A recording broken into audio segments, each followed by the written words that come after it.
Yo, these are the best accessories I've found for my everyday carry in 2024. Most of these are on more of the premium end, and what I was going for is just a clean aesthetic. The first and my favorite item is the watch I have on, the Orient Kamasu. About a year and a half ago, I was doing a ton of research on the best value for money watches, and Orient kept coming up as the brand to go for. The rest of the items I'm showing today are quite expensive, but this one at $250 is pretty affordable, and I think it's a great buy. It looks incredible and does feel very premium. I originally just had this silver and black one. Absolutely adored this watch. I wore it pretty much every day for over a year, and it's held up incredibly well. That said, the band did get pretty scratched up, so I'm interested if the black is going to be a lot worse. Now, once you get it in, instead of taking it somewhere to get sized, you can get a kit for like $12 off of Amazon. It's really easy to use, takes like 5 or 10 minutes, and you're good to go. This is a pretty lightweight watch and it stays very comfortable. These two Orients are slowly turning me into a watch guy, so if you're looking to get into watches, I think these are a great entry point. Now, my wallet is an item that took so long for me to find. There's so many options, but at least for me, I had a lot of trouble finding one that I actually liked the look of and it served its purpose. I 100% wanted it to be leather, preferably slim and able to carry around 6 cards. Watching Andres Spidoza, he had this Code zip card wallet and I immediately fell in love. There's 4 card slots at the front with a back pocket that you can comfortably fit around 3. Then in the zipper pocket, I have an air tag in case I ever lose it. And then if I do have cash, I'll throw it in here, but I think there's like maybe $5. Yeah, I don't really carry much cash. I've had this for about 6 months now, and it's held up incredibly well. It still looks good as new. I do think it'll patina over the next year or two, so we'll see how it holds up. But this is something that I do plan to hold on to for quite a while. Now, next up is the iPhone 15 Pro.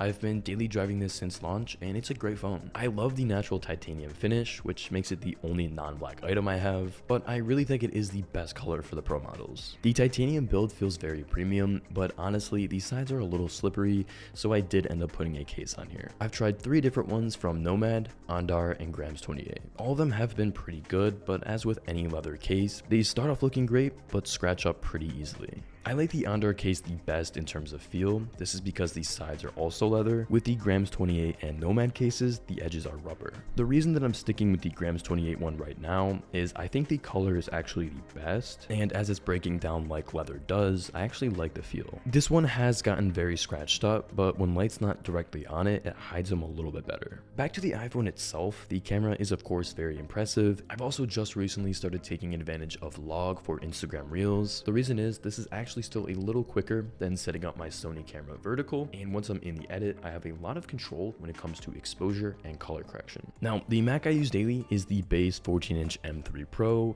and I had bought this machine to replace my older 16-inch M1 as I wanted the same or better performance in a smaller form factor. It turns out it wasn't quite the upgrade I was looking for. The chip is actually a downgrade in a lot of ways, as it has 1 less CPU core and 2 less GPU cores, in addition to lower memory bandwidth and the exact same media engine. As a creator, my day-to-day workflow feels about the same, and my Resolve export times are unchanged. I'm definitely going to go for the Max chip the next time around, but the reason I didn't return this is I do plan to travel a lot more in the next year, and the 14-inch is a huge upgrade just in terms of portability. I was flying last week, and having this in the airport is so much more convenient. I still use my M1 Pro for software development, but I think I'm going to try to sell that off. That aside, the space black finish is stunning and goes along so nicely with the rest of my everyday carry. Along with my MacBook, I do have the 11-inch M1 iPad Pro, and I won't lie, I don't get that much use out of this device. Mainly, I read my video scripts from it, take handwritten notes, and sketch things out when shooting photos and videos. All very simple stuff. Using the Apple Pencil, it is really nice to write on. I'll occasionally sketch out thumbnails, but what I do most is have it alongside me when shooting B-roll for these videos. I write down the number of the shot from my Notion table, and then throw it up to the camera before shooting. This just makes it a ton easier when editing to find the right clips. If you want to get the exact template I use for these videos, there's a link down below. I slip both my iPad and MacBook into the back sleeves of this TomTalk backpack, and it's one I've been a big fan of. They have sponsored me in the past, but I bought this one with my own money, and I've had it for a little over 6 months. I found it to have the perfect amount of space to carry everything I need on a daily basis. I like it because it is so slim while still feeling very spacious. They can fit a laptop as big as the 16-inch MacBook without any problem. In the main compartment, I normally just have a book and a hat in here, but it can easily fit something like a Steam Deck and another folder or binder. In the outside pocket, I have a self-cleaning water bottle from Lark. It's stupid expensive. I bought it for $100 on Amazon, which is kind of overpriced for how well it works, but I do drink a lot of water, and it being able to keep it much cleaner is sort of worth it for me. Every 2 hours, the cap uses UV rays to purify the water, and while it's not as good as like a Brita, it still tastes significantly better than my previous bottle. Drinks do actually stay cold for a really long time, up to 24 hours. The design though is super nice, and it's slim enough to fit in a cup holder while still being 32 ounces. I love having this one on the go or just in the office or at the gym. Next up is the key organizer from OrbitKey. I've used one of these for the past couple of years and find them so much nicer than just having keys on a single ring. The leather design looks great along with the rest of my EDC, and it's held up quite well since I got it a little over 6 months ago.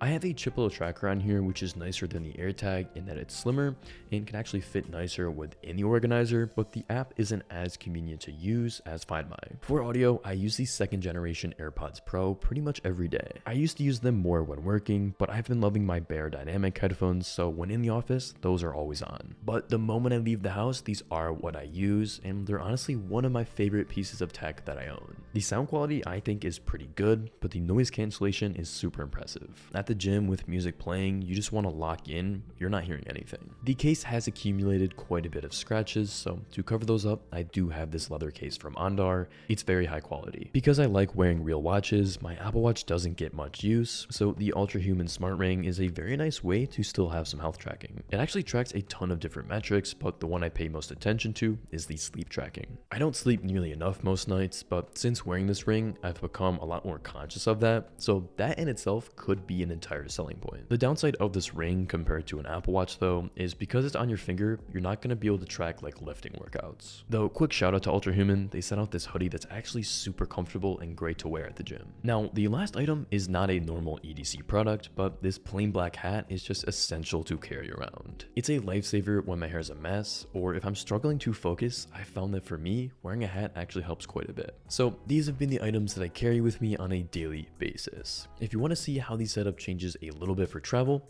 go ahead and click this video here. Appreciate you guys for watching, and I'll see you next week. Take care.